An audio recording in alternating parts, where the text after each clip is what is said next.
Hello. Happy Thursday. What is going on? Hello. The live is loading. What is up?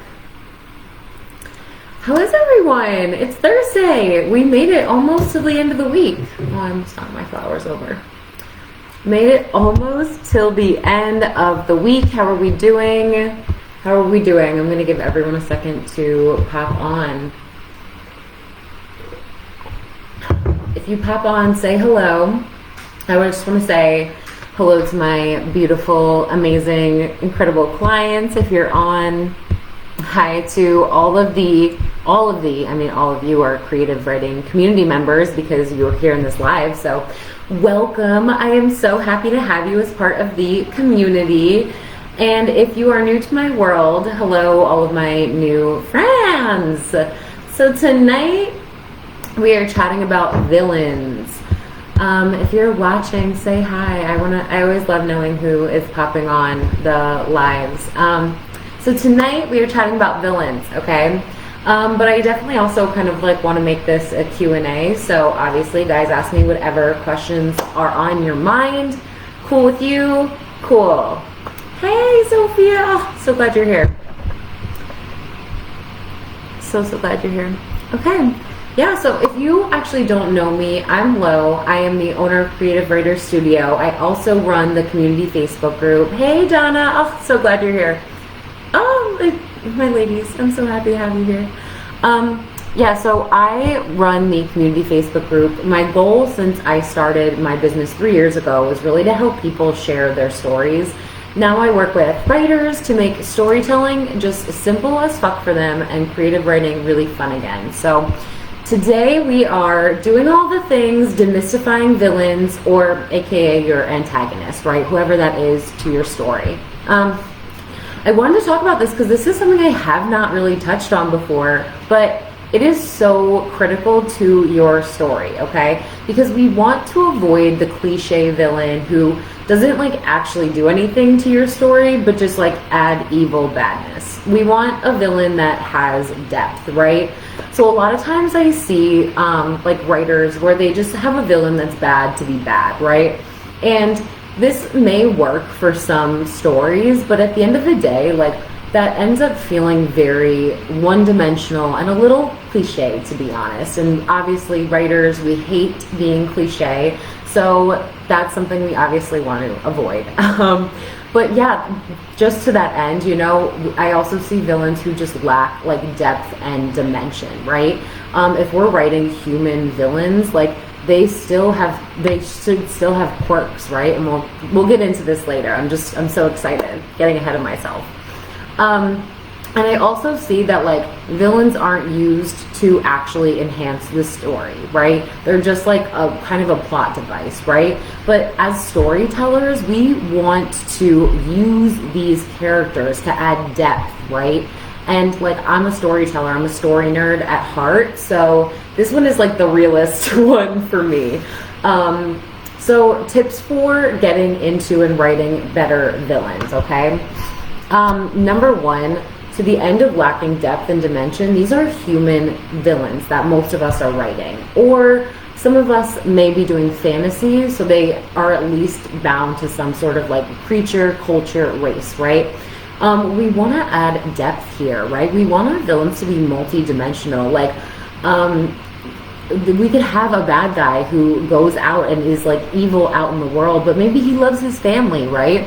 The mayor in Buffy the Vampire Slayer comes to mind. He was a big bad in season 3, I think, and he is just this evil guy, but he loves his family. He's a family man. He commits all these crimes. He's this totally evil dude, but gosh, he just loves to spoil his kids, loves to take care of his family, right?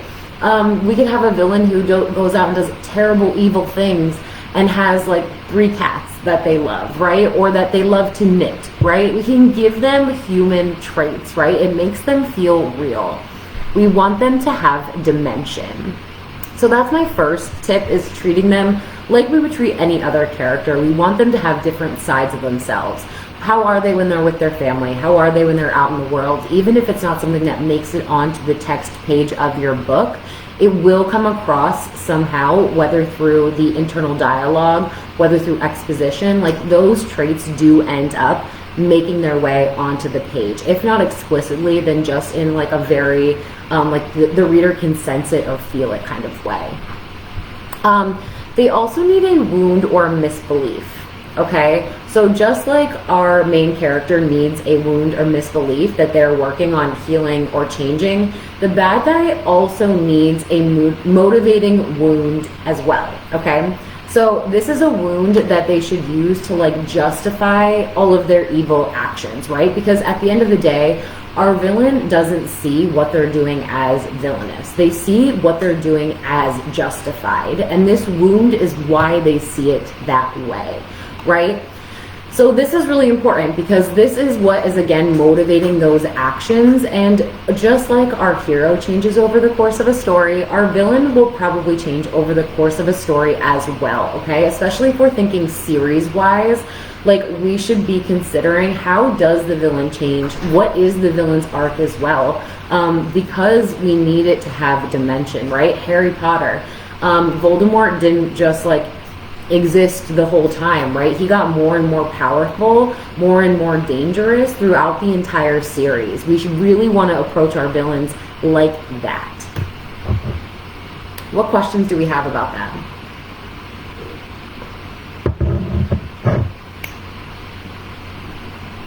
Any?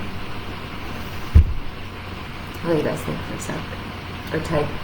It's the typing. The thinking happens fast. It's the getting the fingers to move that doesn't always happen as fast.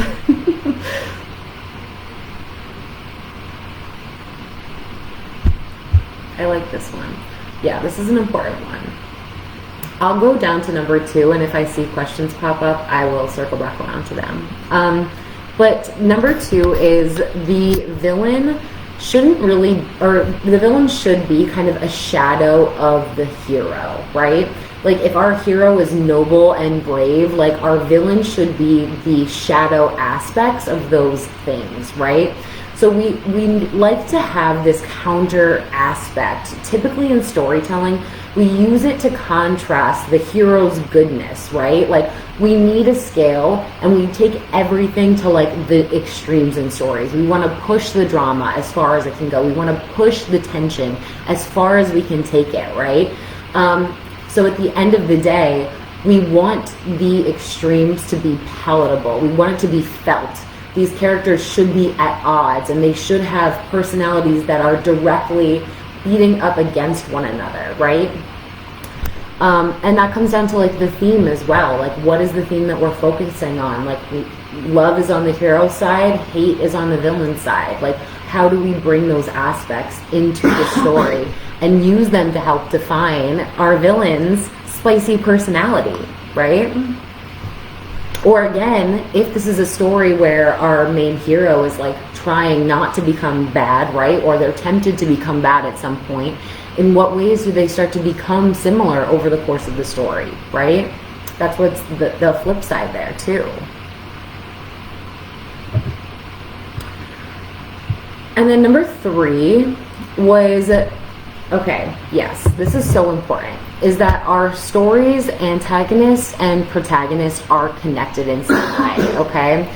So we see this all of the time. If we're talking a crime or a mystery, typically like this main character who's like going to solve the crime, they're typically chosen for a reason, right? They have a personal beef with the villain, with the criminal on the other end. There's some sort of history there that drives that connection, right?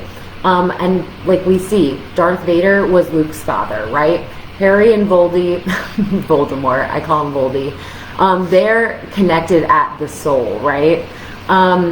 Miss Trunchbull was Matilda's teacher, right? So like these antagonists and protagonists, my boyfriend can't stop laughing because I said Voldy. He's like beside himself. He just cracked up. Anyways, but all of our antagonists and protagonists are connected together, right?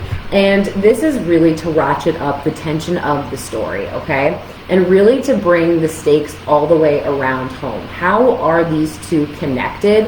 How can we play on that connection within the text and the subtext of the story, right? How can we use it in our themes? How can we, really hit on these differences, right? In a way that like we know these two are connected. So that's a really good one as well. What questions do we have about villains?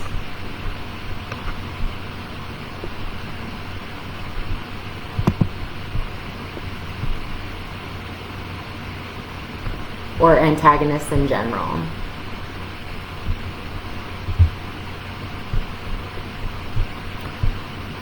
I love writing villains, and I love writing things from like they would-be villains' point of view, because I love going back in and like justifying those villainous things, because like a lot of times when we see like stories told from the villain's perspective, it's so like eye-opening, you know? I think of how popular like Wicked was, right? The whole story from the beginning told from, is it Elphaba? Is that the good witch of the back? Yeah, Elphaba. Told from Elphaba's point of view, right? Everyone freaking loved Wicked because they got to see the entirely different side of the Wicked Witch, right? And of Glenda, the Good Witch, which was also really fun.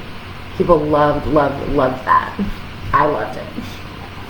Saw it like a whole bunch of times. But that's why we love villains. We love to love villains. We also love to hate villains. And obviously they're super important for moving our story forward, right? Obviously they impact the plot as well. How are they throwing challenges in the way of our protagonist, right? How are they doing it? It's like, we gotta know. Guys, normally you're so chatty. It's crickets out here. No questions about villains? What other questions do you guys have for me? Let's open it up then. I wanted to make it a Q&A. What else do you guys have questions about? I'm down to answer. It could be about villains or it could be about something else, whatever. While I have you, though, I do have some announcements, very fun, while you type your questions in, if you have any. I started a YouTube channel. So I'm going to throw the YouTube channel link in the comments. Right now, it's pretty much all of the lives that I've done for the Facebook group, just kind of all in one place. But it's lovely. Definitely check it out. I'd love it if you subscribe. That'd be really cool. And I'm definitely planning on trying to get some more videos up in there. Also, I am hosting a free masterclass on Sunday. So I'm going to be at 11 a.m. CST. How I write stories that readers cannot put down. Okay? So we're covering all of the elements that make a story, like all of the elements that make a story totally binge-worthy and get that like cult fanfic sort of following, right? It's really going to be focused on making, ooh, yay. Yeah, I really wanted to focus this masterclass on like, okay, what are the things that drive readers to like totally just want to sit there and binge your story, right? We all want to have that book that readers finish in like 24 hours because they just can't put it down, right? So what are the ways, what are the elements of stories that really drive readers to do that? What makes a story totally binge-worthy, you know? I'm so excited to chat about this. It's going to be super duper fun. Oh, Adrian, what's up? Yeah, no, the villain's POV is so important. And that's why it's like, even if we're not necessarily putting all of this villain backstory stuff on the page, right? It's still important for like us to know as the writer that like understanding what are their motivations, right? Understanding like who the villain is so important to like developing them as a character. Totally. Yeah, I'm so excited to host the masterclass on Sunday. There should be a link somewhere. I think it's in the description here. So if you click that link, you can sign up to join the masterclass. You'll get the Zoom link in the email, okay? Another one will be sent out on Sunday so that you'll get like a second refresher too. But definitely do that for sure. Ooh, okay, question. How much should your bad guy appear? I have a killer in my work in progress, but he only appears once to shake things up, and then doesn't appear again until the end. Should I sprinkle him throughout? So this is a great question. I definitely think it's important to introduce the antagonist at least by halfway, I feel. Because when we wait past halfway, it's too long. We're too deep in the story to really like meet and develop that character. And I think the biggest thing, especially in like almost a crime and mystery story, we don't want to like feel like we're like intentionally misleading the reader by like not introducing the antagonist earlier, that they like couldn't have expected that it was going to be that person. I hope that makes sense. So if there's a way to regularly introduce that character, even as a very minor actual character, right? So like maybe they're like masquerading as someone else. Maybe they have a job that puts them in close proximity to some of the people, right? How can we like just slide that character in an obvious way for when the reader gets to the end and then they look back and they're like, oh God, it was the killer the whole time, right? So think about that. Let me know what you think about that, Donna. As for my new story, I'm loving the thought of a character starting as a villain, but then being more of an ally by the end. Yeah, exactly, Dee, I love this. Because it does show that character growth, right? Starting off as somebody who's a little messed up, and like that's honestly, that's life, that's story, that's character. I think that's so fun. I think that's such a great idea. Totally run with it. I can do that, thank you. Yes, Donna, okay, cool. I think that'd be really interesting, right? Because then you're not just getting the evil, again, you're not just getting the bad evil side, you're getting the normal side too. Like, what do they do in the day? Like, what's their day job, right? We're getting both sides of that villain, which is, again, what we love. Is it possible to make your audience too sympathetic to the villain? Can it be a good thing? I think you can make your villain a little too sympathetic. We want to definitely make the villain come across as a bad guy, but it's like, okay, well, what makes them that way, right? How do they view the world so that like they are the bad guy per se? And I think the problem becomes then like who's really driving the story, or I guess, so this is an interesting question. So I think it depends on the story. I think it really does depend on the story. I'm talking about it, but I'm changing my mind as I'm talking about it. Because there are stories, and I'm thinking of one in particular that came into my head as I was talking through this question, where it's kind of ambiguous, like who is the good guy? So the story that's coming to my brain right now is Verity by Colleen Hoover. I talk about it a lot because it's a really well-crafted story. So it's kind of a thriller, but by the end of the story, you literally don't know who the bad guy is. Which sounds like a mind fuck, because it is. So basically, when we're getting the story told to us in all of these different pieces, like we are sympathetic, I think, to the villain a little bit. And then we learn information at the end that kind of throws the whole story on its head, and we don't know who the villain is. So again, it would come down to your goal. In that moment, her goal was to kind of end up with 3 villains at the end of the story, right? Do you want to have a villain at the end of the story? What is his character arc? That would be my answer, or that would be my question back to your question, Sophia. Let me know if you have a follow-up question or answers to that question. Adrian, yes, loving the villain more than anyone else. Yes, we love to love the villain. We love to hate the villain. We just love to have him around in the story. We do. So great.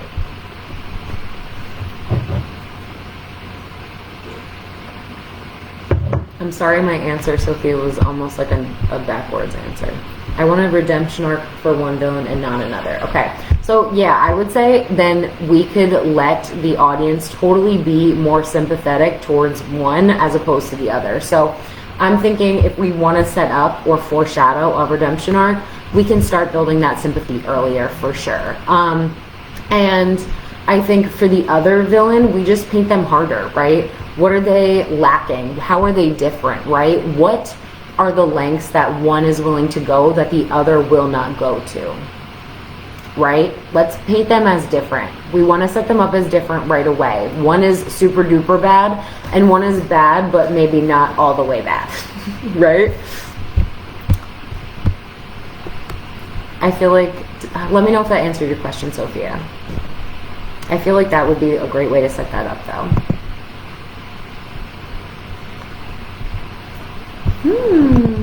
This was fantastic. I appreciate all the questions. Thank you so much, everyone, for coming, for soaking it up.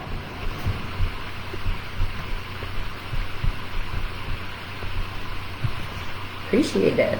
And guys, also, the collective has begun. So June in the collective has begun. I am so freaking excited. You can actually still join the group coaching program. You get access to all the paid master classes, where there's one every month for the next 12 months. There's also a monthly challenge with prizes. This challenge is so freaking fun already. And I'm so excited to see how this ends up playing out. But the prizes are awesome. I cannot freaking wait. We're announcing the winner at the end of the month. But we also have weekly writing sprints and a monthly book club and just all sorts of super fun stuff. So it's going to be great. The vibe in the collective is really all about elevation. Elevating your storytelling knowledge, elevating your skill, elevating your commitment, elevating all of the aspects of yourself as a writer. Because by the time you're done, I'm trying to turn you into a well-paid author, my friend. I have questions. Buffy is an awesome example of villains, and the two sides of Angel were exhilarating to watch. Yes. And while Spike was never my favorite, he was exciting to watch. They both walked the fine line of hero and villain.